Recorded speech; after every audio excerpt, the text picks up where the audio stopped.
Hey all, Carpetbagger here, coming to you live from the South, more specifically, the cesspool of sin, Asheville, North Carolina. And even more specifically than that, I'm at the Biltmore House.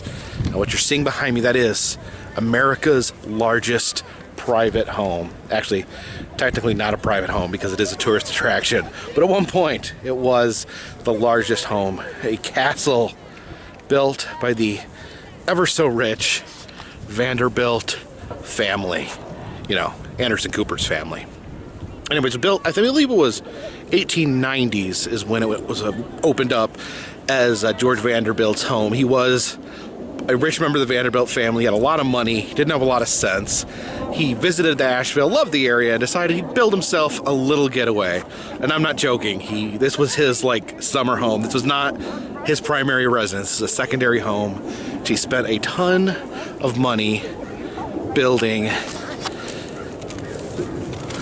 Sorry, I thought that guy was sneaking up behind me. Sorry. Anyway, so he built this with his fortune. I've heard that he actually was not very involved in the family business. He had a lot of money, not a lot of sense, and he just blew through his money building the world's largest house here for himself, and for no one else, here in Asheville. A true monument to man's grandeur and decadence. So anyway, in the 1930s, they would... People keep like running up behind me like they're gonna attack me. Is this guy gonna attack me right here? Whew, sorry. So in the 1930s, this house opened up as a tourist attraction. They allowed people to come in and observe the massive decadence that is Biltmore House. Think about that for a second. During the Great Depression, what do people want more than to spend their money to see how the uber rich, the uber wealthy lived? Interesting.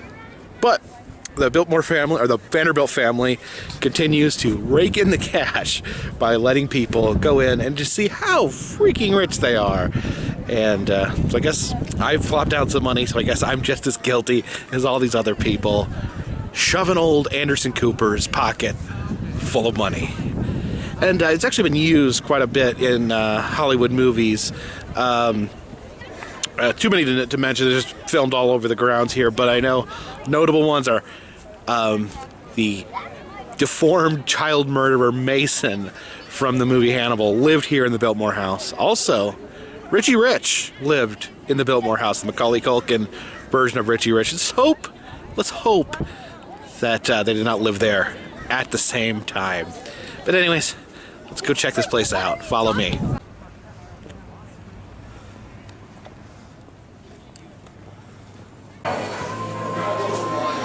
Now that there, that's pretty weird. There's nothing better than one of Biltmore House's own classic $7 hot dogs. So what you eating there, Anna? A chicken salad croissant. Oh, chicken salad croissant. How much did that cost? Well, this costed $10 and this costed $3. Is it the best iced tea you've ever had in your life? No. Is it the best chicken croissant you've ever had in your life? Sweet tea in it. That's okay. Yeah, that's my goal to digital calculator. Look at those evil-looking gargoyles right there.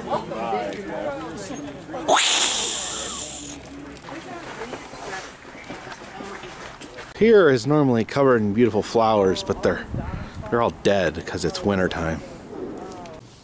Here we have a greenhouse of some sort. Oh my god. What? So we got some poinsettias here.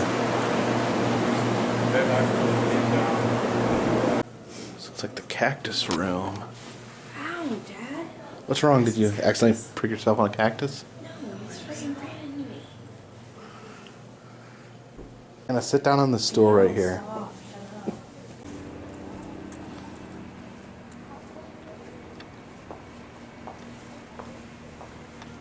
I wonder what the bees are doing. Whatever you do, don't pick the flowers.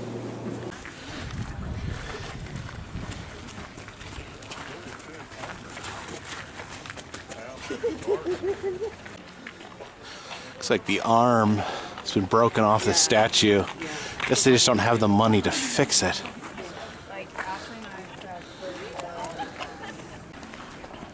This is a nice looking statue here with the Biltmore House in the background, but for some reason this little kid right here is eating a bird.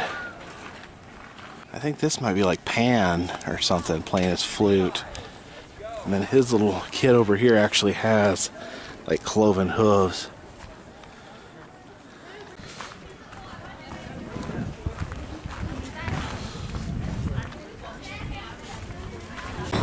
Uh-oh, this isn't good. There's a fire truck here. I think the Biltmore House is on fire. Nah, looks good.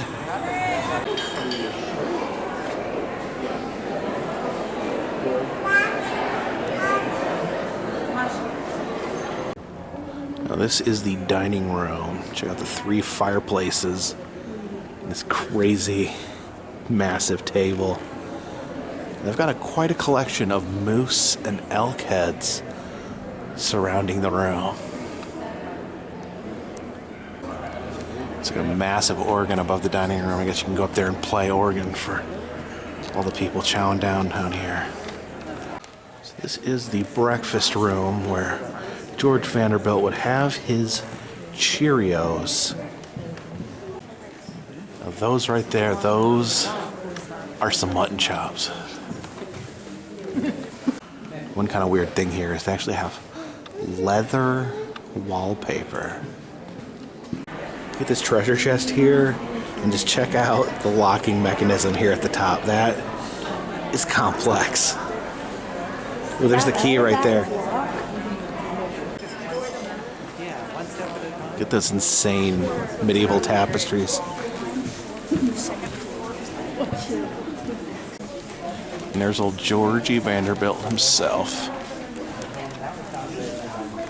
All right, the Biltmore House belongs to me.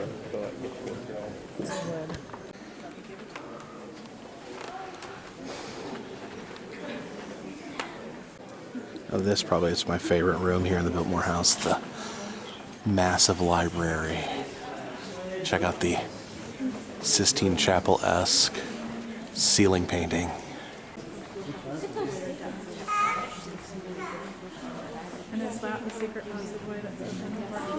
Is Napoleon's chess set. It is absolutely insane. There's a rumor that his heart was actually cut out and placed on that table. That staircase back there. Love this awesome, massive globe here. I think that is a Moldorama right there. Maybe. Now this is truly impressive here. This is a temporary exhibit, but they have the original costumes from the movie Titanic. That is the outfit that Rose wore on the front of the Titanic, you know. King of the world. Here we have George's bedroom. This little bed here. If you look in, there's this closet. You can actually see some of his little hats up there. There's George's little mirror where he'd wax his mustache, powder his bottom, and get ready for his day.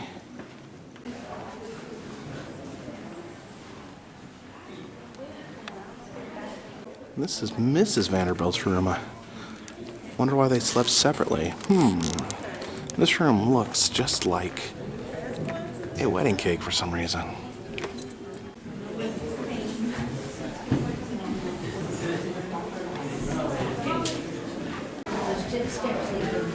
And there's where old Georgie did his business.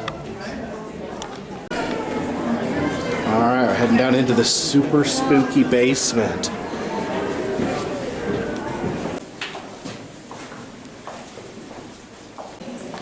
This is what was referred to as the Halloween room. Notice there's these really weird, strange murals painted on the walls. Apparently, a member of the Biltmore family, or Vanderbilt family, I keep making that mistake. A member of the Vanderbilt family actually painted these murals in preparation for a New Year's Eve party.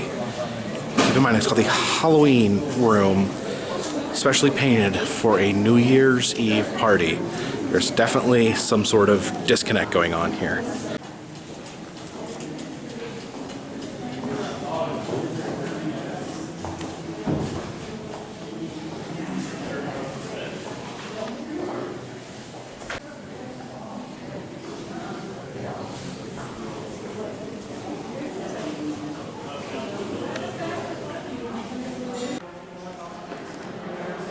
George Vanderbilt's personal bowling alley.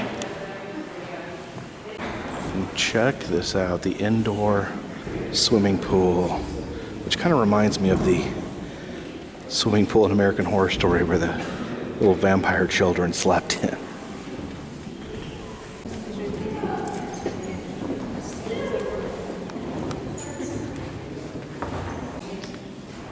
Here's a little workout room where they lift wooden weights and take showers and use comically outdated workout machinery. This little storage area by the kitchen. They keep all their mason jars and a few delicious hams. Wait a minute. That's not a pig. That's not a pig. Now with the Vanderbilts living in absolute luxury, need to make sure that their servants are taken care of and live in an equally opulent setting. Yep, there's that Biltmore luxury right there. Ignore the fact that there's 50 luxurious bedrooms upstairs not being used. And check out here in the kitchen, they have the ginger Biltmore House, the most luxurious gingerbread house of them all. This is the servants' dining room, not as fancy as the main dining room, but they do have some nice looking ham.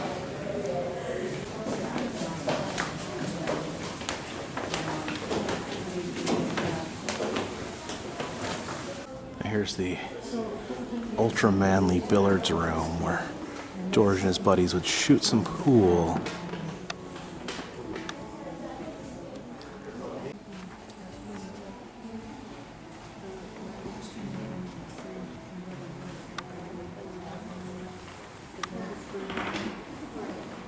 The old smoking and shooting room.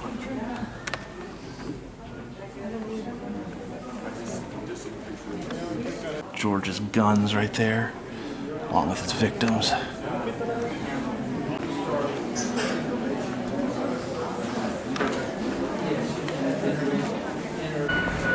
So there you have it, the Biltmore House. An absolute embarrassment of riches. What better thing to do if you're a rich maniac than to charge poor people to give you money to show them how much richer you are than them? The closest you will ever get to visiting Mr. Burns' mansion. This one's in the bag of cash.